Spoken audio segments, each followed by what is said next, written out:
বিসমিল্লাহিৰ ৰহমানিৰ ৰহিম আসসালামু আলাইকুম ওয়া ৰাহমাতুল্লাহি ওয়া বাৰাকাতুহু। হয়, বহুত ইছলামী ভাই এনেকুৱা আছে, মোকো বহুতে কুৱেশ্যন কৰে যে ৰফিক ভাই অকল আলিমসকলে কি ইমামা শ্বৰীফ মূৰত লগাব পাৰে নেকি? মই নামাজ পঢ়িছোঁ, মই কি ইমামা শ্বৰীফ লগাব নোৱাৰোঁ নেকি? বা মইতো জুম্মাৰ নামাজ পঢ়োঁ। বহুতে এনেকৈ কুৱেশ্যন কৰে যে মইতো জুম্মাৰ নামাজ পঢ়োঁ, মই কি ইমামা শ্বৰীফ মূৰত লগাব নোৱাৰোঁ নেকি? মইতো পাৰোঁ।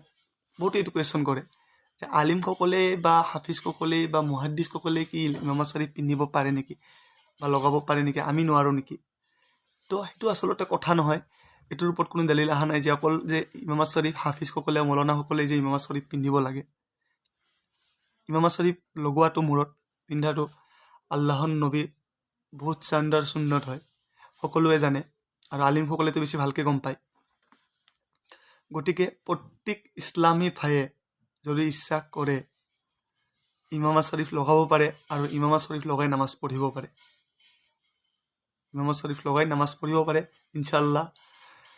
বহুতৰ ইচ্ছা যায়, কিন্তু বহুতে ভয় কৰে, অলপ ভয় কৰে বহুতে মনত থিংকিং এইটো যে মই যদি ইমামা শ্বৰীফ লগাওঁ মোক কোনোবাই প্ৰশ্ন কৰিব নেকি, যে কুৱেশ্যন কৰিব নেকি যে ইমামা শ্বৰীফ লগাব নাপায়, আলিমসকলেহে লগাব পায়, বাকী ইছলামীসকল ভাইসকলে ইমামা শ্বৰীফ লগাব নাপায়, বহুতে কুৱেশ্যন কৰে নেকি?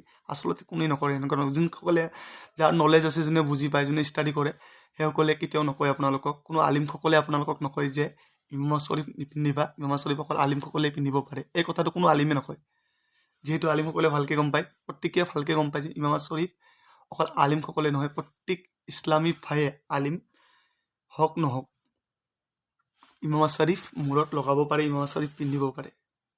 বহুতৰ মন যায় ইমামা শ্বৰীফ পিন্ধিব কেনে, বহুতৰ মন যায় কিন্তু নিপিন্ধে বা নামাৰে ইমামা শ্বৰীফ। ভয় কৰে যে কোনোবাই কিবা ক'ব নেকি, আলিমসকলেহে পিন্ধে, আমাৰ নিচিনা মানুহটো নিপিন্ধে। বহুতৰ এইটো কুৱেশ্যন। কিন্তু ইমামা শ্বৰীফ সকলোৱে পিন্ধিব পাৰে, সকলোৱে ইমামা শ্বৰীফ পিন্ধিব পাৰে। প্ৰত্যেক ইছলামী ভাইয়ে মুহাম্মদ ৰাছুলুল্লাহ সাল্লাল্লাহু আলাইহি ওয়াসাল্লামৰ মহাব্বতত চানত ইমামা শ্বৰীফ মূৰত লগাব পাৰে। আপোনালোকক কৈ দিছোঁ। আৰু বহুতে ইমামা শ্বৰীফ বিচাৰি থাকে, ইমামা শ্বৰীফ বহুতে বিচাৰি থাকে। কাৰোবাক যদি ইমামা শ্বৰীফৰ দৰকাৰ আছে, মই এইটো কৈ দিছোঁ, মোৰ তাত আপোনাৰ 12টা ৰঙৰ ইমামা শ্বৰীফ আছে, 12টা ৰঙৰ মোৰ তাত ইমামা শ্বৰীফ আছে।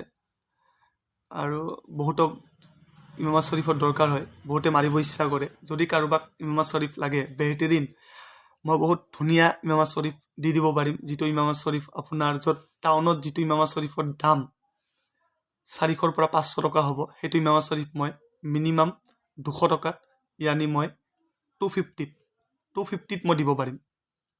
কাৰোবাক যদি দৰকাৰ হয় ইমামা শ্বৰীফৰ, মোৰ ফোন নাম্বাৰটো মই আপোনালোকক দি দিছোঁ, হোৱাটছআপ নাম্বাৰ। অনলি কিন্তু হোৱাটছআপে কৰিব দেই। বহুত মানুহ আছে হোৱাটছআপ নাম্বাৰ দিয়াৰ লগতে ফোনো কৰে। ফোন কৰিলে বহুত কাৰ ফোন উঠাম তেনেকুৱা হৈ যায়। তো সেইকাৰণে মোৰ হোৱাটছআপ নাম্বাৰটো আপোনালোকক মই দি দিছোঁ, 6007555149। এইটো মোৰ হোৱাটছআপ নাম্বাৰ হয়।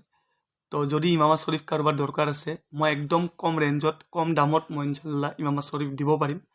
আৰু বহুত ধুনীয়া নৰম মুলাম কাপোৰৰ ইমামা শ্বৰীফ মোৰ তাত আছে। মই এইটো ইমামা শ্বৰীফ মোৰ গলত লৈ আছোঁ।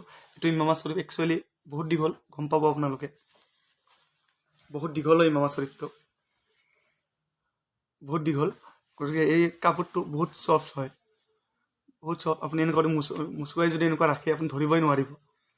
দেখক আপোনালোকে ধৰিবই নোৱাৰিব এই কাপোৰটো, ইমান ধুনীয়া কাপোৰটো, ইমান ছফ্ট। গতিকে এনেকুৱা ধৰণৰ ইমামা শ্বৰীফ মোৰ তাত বহুত আছে, বহুত কালাৰৰ আছে। যাক যিটো কালাৰ লাগে সেইটো কালাৰ ইনশাআল্লাহ আহি যাব, মই আপোনালোকক দি দিব পাৰিম অতি কম দামত। যিটো দাম বজাৰত 500 পৰা 600 টকা হয়, সেইটো ইমামা শ্বৰীফ মই 200 পৰা 300 টকাত ইনশাআল্লাহ বা 250ত মই দি দিব পাৰিম ইনশাআল্লাহ। কাৰোবাক যদি দৰকাৰ হয় ইমামা শ্বৰীফ, ইনশাআল্লাহ মোক কণ্টেক্ট কৰিব, মোক হোৱাটছআপ কৰিব, মই ইনশাআল্লাহ ইমামা শ্বৰীফ দিব কাৰণে চেষ্টা কৰিম। জাযাকাল্লাহু খাইৰ। আসসালামু আলাইকুম ওয়া ৰাহমাতুল্লাহি ওয়া বাৰাকাতুহু।